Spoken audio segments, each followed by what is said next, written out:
The early morning mist clings low over the fledgling town, a thick grey shroud that promises a new day. But as the sun struggles to pierce through, the mist doesn't dissipate. Instead, it thickens, tainted by an acrid metallic tang. This isn't nature's breath, but the exhalation of 1,000 hearths, the relentless choking smog of industry. A symphony of discord rises with the dawn, the rhythmic clang of hammers against metal, a distant shout swallowed by the haze, the crackle of unseen fires.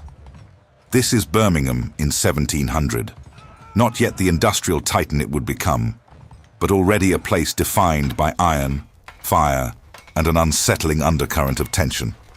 By day, the town hums with a fierce, almost desperate energy. Sparks fly from workshops, cartwheels grind on cobbled streets, and the air vibrates with the purposeful toil of craftsmen. But when the light begins to fade, a different city emerges, one cloaked in shadow and fear. The purposeful sounds give way to an unnerving quiet, punctuated by the rustle of movement in dark alleyways, the hushed whispers of danger. This is when the others emerge. The opportunists, the desperate, the lawless, those who thrive in the absence of order, preying on the very lifeblood that makes this town pulse. Their presence is a stark reminder that beneath the veneer of burgeoning prosperity lies a simmering chaos, a battle for survival on the very streets where fortunes are being forged. If you're fascinated by the untold stories of forgotten urban histories, the hidden struggles and triumphs that shaped our world, then subscribe to our channel. We delve deep into the past, uncovering the gritty realities of cities in transition, just like Birmingham. Birmingham's growth in the late 17th century was nothing short of explosive. It wasn't a planned city, but rather an organic sprawl, fueled by the insatiable demand for metal goods. Small arms, tools, buckles, buttons. If it could be made from iron or brass, Birmingham was making it. This boom drew in thousands of hopeful souls from the surrounding rural areas, eager for work and a better life. But this rapid expansion came at a steep price. There was no urban planning to speak of, no coherent infrastructure to support the burgeoning population. Streets were narrow, often unpaved, and sanitation was rudimentary at best. Crucially, there was no effective policing, and public lighting was virtually non-existent. The town was growing faster than its ability to govern itself, creating a fertile ground for disorder. At the very heart of this burgeoning metropolis lay the forges. They were everywhere, their brick chimneys spewing constant plumes of coal smoke into the sky, coating everything in a fine layer of soot. The air was thick, heavy, often difficult to breathe. Inside the workshops, the sensory experience was even more intense. The searing heat from the glowing furnaces, the deafening clang of hammers striking hot metal, the rhythmic hiss of water cooling newly forged pieces. It was exhausting work, physically demanding and relentless. Yet, outside these hubs of industry, the streets remained dark, muddy, and increasingly tense. The smoke, once a symbol of progress, was morphing into a symbol of instability, a visible manifestation of the city's struggle to contain its own success. Perhaps the most glaring absence in this rapidly evolving urban landscape was any semblance of organized law enforcement. There was no centralized police force, no uniformed officers patrolling the streets. Instead, order, such as it was, relied on the informal vigilance of the community. But in a city swelling with newcomers, many of whom were rootless and desperate, this system was woefully inadequate. The vacuum was quickly filled by informal groups, bands of unemployed youth, hardened ex-soldiers drifting through, and workers made unstable by boom and bust cycles. These groups weren't organized crime syndicates in the modern sense, but they exerted a powerful, often brutal influence. They controlled certain streets, intimidated merchants, and settled disputes with a swift, violent hand. It was a clear, undeniable sign of lawlessness, deeply embedded in the very fabric of early modern Birmingham. As the last rays of the sun dipped below the horizon, casting long, distorted shadows across the soot-stained buildings, Birmingham transformed. Nightfall was not merely the end of a workday. It was the ushering in of a different world entirely. The pervasive gloom of the unlit streets was absolute, broken only by the sporadic flicker of a housewife's candle in a window or the hurried gleam of a lantern carried by a lone, brave soul. Public lighting was a concept yet to be widely embraced, leaving the labyrinthine alleyways and thoroughfares to the mercy of the moon and the shadows. The familiar sounds of the forge, the incessant clang of metal, slowly subsided, replaced by an eerie quiet, punctuated by the distant, echoing footsteps of unseen figures, the creak of a door being bolted shut, or the hushed whispers of those huddled indoors.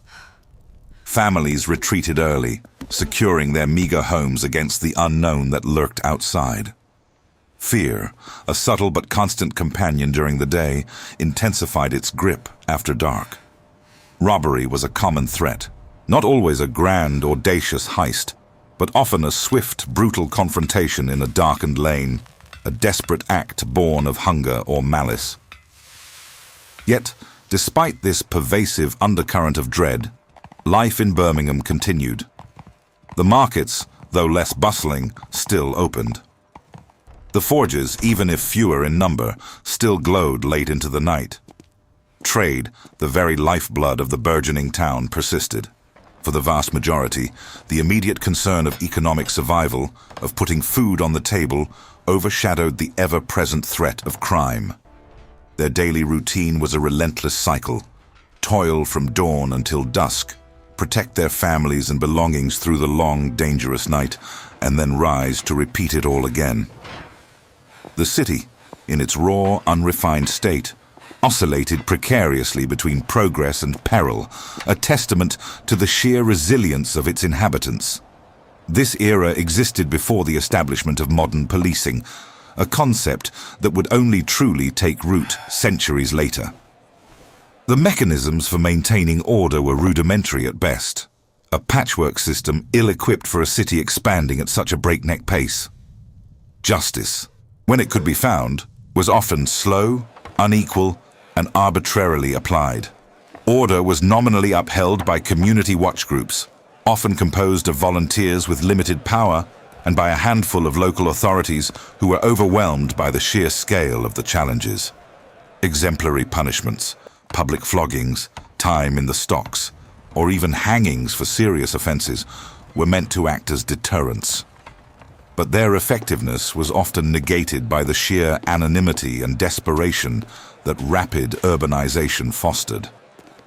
Birmingham was hurtling into modernity, yet it lacked the fundamental tools of governance to manage its own explosive growth, a glaring vulnerability that criminals exploited with chilling regularity. The iron that flowed from Birmingham's forges brought wealth, undeniably, but it also cast a long shadow of inequality. A stark divide began to emerge between those who prospered, the master craftsmen and burgeoning entrepreneurs, and the vast numbers who struggled, their lives a ceaseless grind. This disparity fueled growing social tension. When opportunities were not equally distributed, when hard labor yielded only subsistence, resentment festered, creating fertile ground for further disorder. Progress and danger walked hand in hand on those sooty streets, two inseparable companions in the city's tumultuous journey. The human toll of living in such an unpredictable environment was immense. Imagine the blacksmith, weary from a 12-hour day, walking home through streets where a shadow could conceal a thief, or a sudden noise could signal an attack. Picture the merchant, counting his meager earnings, knowing that his home might be targeted under the cloak of darkness. The psychological burden was constant, a low hum of anxiety beneath the surface of daily life, yet the people of Birmingham persevered. They adapted, forming informal networks of mutual support, learning to read the subtle signs of danger, developing an innate toughness that became a hallmark of the city's character. Beneath the grime and the ambition, beneath the smoke and the fear, lay countless silent struggles, stories of survival against overwhelming odds, shaping a populace as resilient and unyielding as the iron they forged. The inherent need for order, a deeply ingrained human desire for security and stability, eventually began to manifest itself even in the chaotic streets of 18th century Birmingham. While a formalized police force was still a distant concept, the community's own desperate efforts at self-defense and vigilance served as the nascent seeds from which future structures would eventually grow. The constant threat of street gangs and petty criminals, the palpable fear that gripped the city after dusk, slowly but surely fueled a collective demand for something more robust than individual responsibility. This period witnessed the gradual, almost imperceptible shift towards a recognition of collective, organized security. Early examples of watchmen, often elderly or infirm individuals equipped with little more than a lantern and a staff, roamed the darkest alleys, their presence more symbolic than truly effective. These rudimentary constables, appointed by local authorities, were frequently overwhelmed, their limitations starkly exposed by the sheer volume of unrest. Yet, it was precisely the chaos of 1700, the daily grind of insecurity, that laid the groundwork for the eventual, persistent demand for a structured, professional law enforcement body, a demand that would echo through the coming centuries. Unbeknownst to its inhabitants, Birmingham in 1700 was not merely a city struggling with lawlessness. It was a city poised on the precipice of a monumental transformation. The men and women toiling in its forges, the merchants navigating its muddy streets, were utterly unaware that they were living through the very early symptoms of what would become the Industrial Revolution. The smoke that choked the air, the ceaseless clanging of metal, the influx of workers, and the burgeoning social unrest were all precursors to an unprecedented era of change. The industrial transformation, with its promise of innovation and prosperity, would first amplify many of the city's existing social problems before eventually offering solutions. Birmingham, with its unique blend of entrepreneurial spirit and raw, unmanaged growth, served as a potent microcosm of broader societal shifts occurring across early modern Britain. The foundations for a future industrial powerhouse were being laid, brick by sooty brick, built not only on human ingenuity and ambition, but also on the harsh realities of hardship and systemic disarray. Despite the formidable challenges, the population of Birmingham demonstrated a remarkable, almost defiant spirit of resilience and adaptability. They were not merely victims of their circumstances, but active agents in forging their own survival. Amidst the pervasive disorder, they carved out livelihoods, nurtured families, and built communities. Without the crutch of official structures, informal networks of support flourished. Neighbors looked out for neighbors, trade guilds offered a semblance of protection, and personal reputation held significant weight. These self-organized systems, born out of necessity, became the bedrock of social cohesion in a city lacking formal governance. The lessons learned from surviving a city constantly teetering on the edge of lawlessness undoubtedly shaped the character of future generations, instilling a pragmatic toughness and an unshakable determination that would define Birmingham for centuries to come. The quiet victories of everyday survival in such an unforgiving era were, in their own way, as significant as any grand industrial achievement. And so, Birmingham in 1700 emerges from the mists of history as a city defined by its contrasts. The pervasive smoke of industry and the glimmer of ambition, the harsh clang of metal and the quiet fear of the unknown. It was a portrait of a world in profound transition, where the very foundations of modernity were being laid amidst both the terror of lawlessness and the relentless drive for progress. Survival in those ancient streets, a daily struggle against both human malevolence and environmental hardship, was a silent form of victory, shaping not only the individuals who endured it, but the very identity of the city itself.